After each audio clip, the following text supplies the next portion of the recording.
اکبر کی وفات کے بعد ان کے بیٹے نور الدین سلیم جہانگیر کے ٹائٹل کے ساتھ تخت پر بیٹھے۔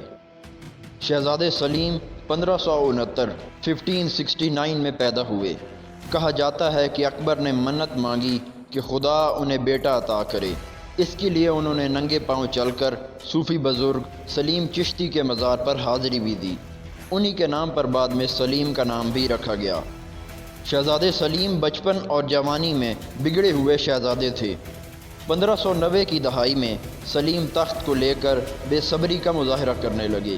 وہ چاہتے تھے کہ ان کے والد یعنی اکبر تخت کو جلد از جلد خدا حافظ کہیں تاکہ ان کی باری آئے۔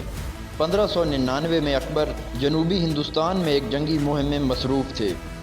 سلیم نے اپنے لشکر کو لے کر سابقہ دارالحکومت آگرہ پر چڑھائی کر دی، لیکن اس سے پہلے کہ یہ خبر اکبر کو ملتی، اکبر کی والدہ یعنی کہ سلیم کی دادی نے سلیم کو پرامن طریقے سے پیچھے ہٹنے پر راضی کر لیا کہ وہ اپنی باری کا انتظار کریں۔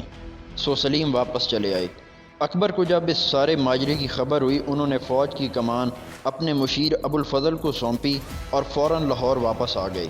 ابوالفضل جب اس مہم سے واپس آ رہے تھے تو سلیم نے اس خطرے کے پیش نظر کہ کہیں وہ اکبر کو سلیم کو ولی عہدی سے ہٹانے کا مشورہ نہ دیں، انہیں قتل کرا دیا۔ شہنشاہ اکبر اور سلیم کے درمیان تعلقات 1603 میں تھوڑے عرصے کے لیے نارمل ہوئے۔ اکبر جو کہ ایک ماہر سیاستدان تھے، سلیم کی ہوا سے اقتدار کو لگام دینے کا منصوبہ انہوں نے بنایا ہوا تھا۔ انہوں نے سلیم کے چھوٹے بھائی دانیال مرزا کو ولی عہدی کے لیے تیار کرنا شروع کر دیا۔ اسی کے ساتھ ہی اکبر اپنے پوتے یعنی کہ سلیم کے بیٹے خسرو مرزا کو بھی تیار کر رہے تھے۔ 1594 میں جب کہ خسرو صرف 7 سال کے تھے، اکبر نے انہیں ایک فریضہ سونپ کر سلیم سے دور کر دیا۔ خسرو مان سنگھ کے بھانجے تھے اور تخت نشینی کے لیے مضبوط امیدوار تھے۔ 1603 میں خسرو مرزا جو کہ صرف 17 سال کے تھے، دربار میں اپنا نام بنا چکے تھے، لیکن اکبر نے انہیں ولی عہدی کے لیے نامزد نہ کیا۔ 1604 میں کثرت مے نوشی کے باعث دانیال مرزا فوت ہو گئے۔ اکبر کا ایک اور بیٹا مراد مرزا 1599 میں پہلے ہی فوت ہو چکا تھا۔ چنانچہ 1605 میں اکبر کی وفات کے بعد نور الدین سلیم جہانگیر کے ٹائٹل کے ساتھ تخت پر بیٹھے۔ اس وقت تک جہانگیر اور ان کے بیٹے خسرو کے تعلقات بہتر ہو گئے تھے، لیکن خسرو کو اقتدار کی ہوس لگ چکی تھی۔ وہ اپنے لشکر کو لے کر پنجاب روانہ ہوئے اور لاہور پر قبضہ کرنے کے لیے آگے بڑھے، لیکن لاہور کے گورنر نے قلعے کے دروازے نہیں کھولے۔ خسرو نے محاصرہ کر لیا۔ جہانگیر اپنی فوج سمیت مقابلے کے لیے آئے۔ اب خسرو بھاگ کر کابل چلا گیا، لیکن بالآخر اسے گرفتار کر لیا گیا۔ اس کے عسکریوں کو زنجیروں میں باندھ کر لاہور کی گلیوں میں پھرایا گیا۔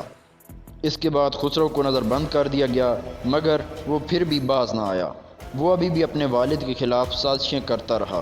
آخر جہانگیر نے اسے ایک آنکھ سے اندھا کرا دیا، تب جا کر خسرو کی ہوس سے اقتدار کا خاتمہ ہوا۔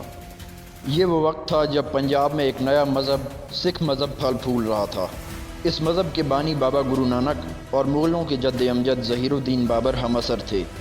ان دونوں عظیم ہستیوں کے جانشینوں کی تقدیریں آپس میں بندھی ہوئی تھیں۔ اکبر نے سکھوں کے ساتھ پرامن تعلقات رکھے۔ انہوں نے سکھوں کو زمین بھی ہدیہ کی جہاں پر سکھوں نے اپنا مرکزی شہر امرتسر قائم کیا۔ جب خسرو نے جہانگیر کے خلاف بغاوت کی تو 5ویں سکھ گرو ارجن دیو نے خسرو سے ملاقات کی اور اس کے حق میں خصوصی دعا بھی کی۔ جہانگیر کو جب اس کا پتہ چلا تو انہوں نے گرو ارجن دیو کو گرفتار کرا کے اپنے سامنے کھڑا کیا۔ جہانگیر نے ان کے سامنے 2 آپشن رکھے کہ یا تو وہ اسلام قبول کریں یا پھر انہیں سزائے موت دی جائے گی۔ گرو ارجن دیو نے دوسرا آپشن چنا، چنانچہ انہیں سزائے موت دے کر شہید کر دیا گیا۔ محلاتی سازشوں سے فرصت ملنے کے بعد جہانگیر نے اپنے دربار کو نئے سرے سے ترتیب دینے پر توجہ مرکوز کی۔ دربار میں اپنے بندے اہم عہدوں پر بٹھائے۔ خسرو کے پیروکاروں سے بھی کچھ کو عام عہدے دیے گئے۔ جہانگیر نے راجہ مان سنگھ کو بنگال کی گورنری سے سبکدوش کر دیا اور ان کی جگہ ان کے بیٹے کو گورنر لگا دیا۔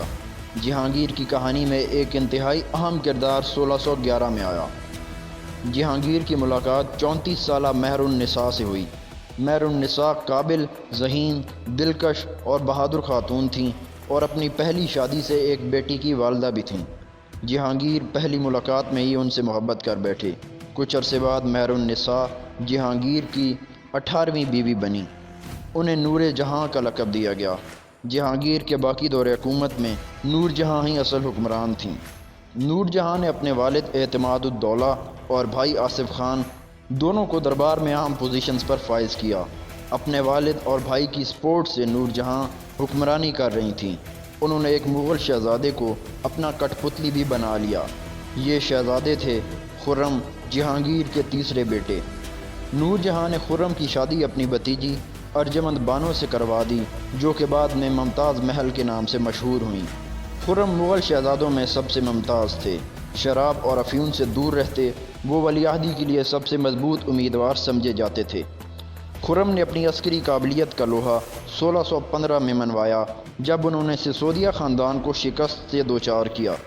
سسودیا اکلوتا راجپوت خاندان تھا جس نے ابھی تک مغلوں کی اطاعت نہیں کی تھی۔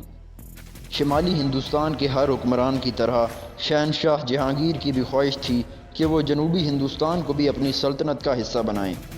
1615 تک جہانگیر کے جرنیلوں نے 5 مہمات جنوبی ہندوستان میں روانہ کی، لیکن کوئی ایک مہم بھی کامیاب نہ ہو سکی۔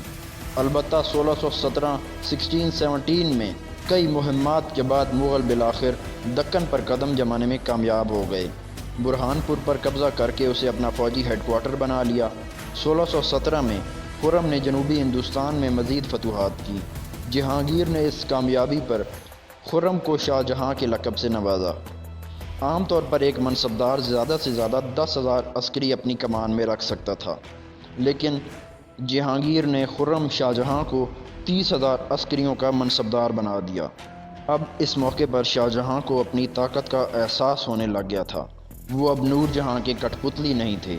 اسی موقع پر ہی شاہ جہاں اور نور جہاں کے درمیان اختلافات پیدا ہونا شروع ہو گئے۔ نور جہاں نے شاہ جہاں کے مقابلے میں اپنا نیا امیدوار میدان میں کھڑا کر دیا، شہریار مرزا، جو کہ شاہ جہاں کے چھوٹے بھائی تھے، لیکن نور جہاں کا ستارہ اب زوال پذیر ہو چکا تھا۔ 1616 کے بعد سے شراب اور افیون کے نشے کی وجہ سے جہانگیر کی طبیعت دن بدن خراب ہوتی جا رہی تھی۔ 1619 میں نور جہاں کے والد بھی وفات پا گئے۔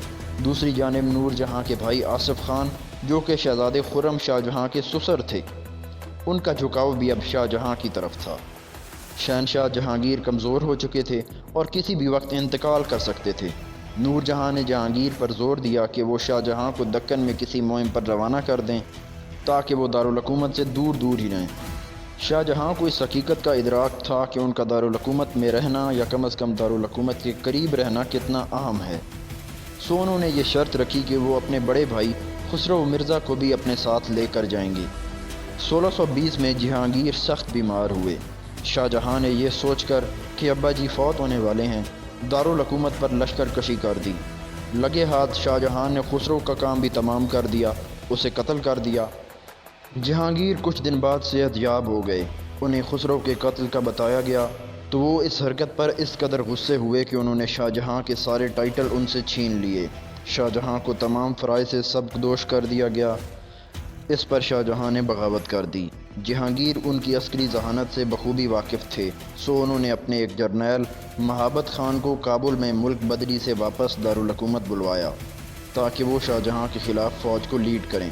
مہابت خان نے شاہ جہاں کو 2 دفعہ شکست کا مزہ چکھایا۔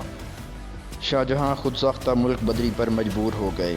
انہوں نے بعد میں 1626 میں نور جہاں سے معافی کی درخواست کی، انہیں معافی دے دی گئی، البتہ ان سے کچھ قلعے چھین لیے گئے۔ شاہ جہاں دوبارہ بغاوت نہیں کریں گے، اس بات کو یقینی بنانے کے لیے ان کے 2 بیٹے ان سے ہاسٹیج کے طور پر منگوائے گئے۔ شاہ جہاں نے اپنے بیٹے دارا شکوہ اور اورنگزیب کو لاہور بھیج دیا۔ اس گیم آف تھرونز کے ساتھ ساتھ فتوحات کا سلسلہ بھی جاری تھا۔ جہانگیر کے دور میں بنگال پر مکمل قبضہ کر لیا گیا۔ فتح بنگال کی مہم کا آغاز اکبر کے دور میں 1575 میں ہوا اور یہ سلسلہ 1613 میں مکمل ہوا۔ شمالی ہندوستان کے ہر حکمران کی طرح جہانگیر نے بھی جنوبی ہندوستان کا محاذ سجایا۔ اس وقت جنوبی ہندوستان میں 3 ریاستیں تھیں اور یہ تینوں ریاستیں مسلمان تھیں: بیدر سلطنت، بیجاپور کی عادل شاہی سلطنت اور احمد نگر سلطنت۔ احمد نگر مغلوں کا پہلا ہدف تھا۔ یہاں کا حکمران کچھ زیادہ پاپولر نہیں تھا، سو جلد ہی دارالحکومت پر مغلوں کا قبضہ ہو گیا۔ یہ سلطنت دو گروہوں کے سہارے کھڑی تھی۔ ایک تو ہندو مراٹھا جنگجو تھے۔ یہ جنگجو جنوبی ہندوستان کی تمام ریاستوں میں کرائے کے فوجیوں کے طور پر اپنی خدمات سر انجام دیتے۔ آگے چل کر مراٹھے جنوبی ہندوستان میں اپنی سلطنت بھی بنائیں گے۔ دوسرا گروہ جس کے سہارے احمد نگر سلطنت کھڑی تھی وہ تھے حبشی غلام فوجی۔ اس غلام سپاہ کے لیڈر تھے ملک عنبر۔ عنبر اور اس کی سپاہ نے مغل دراندازی کے خلاف بغاوت کر دی۔ عنبر کی ثابت قدمی اور شاندار ریزسٹنس نے جہانگیر کی ناک میں دم کر دیا تھا۔ مغلوں کے خلاف سب سے بڑی بغاوت شروع ہو چکی تھی۔ یہ ریزسٹنس کی تحریک آگے آنے والے ہر مغل حکمران کے لیے مسلسل درد سر بنی رہی۔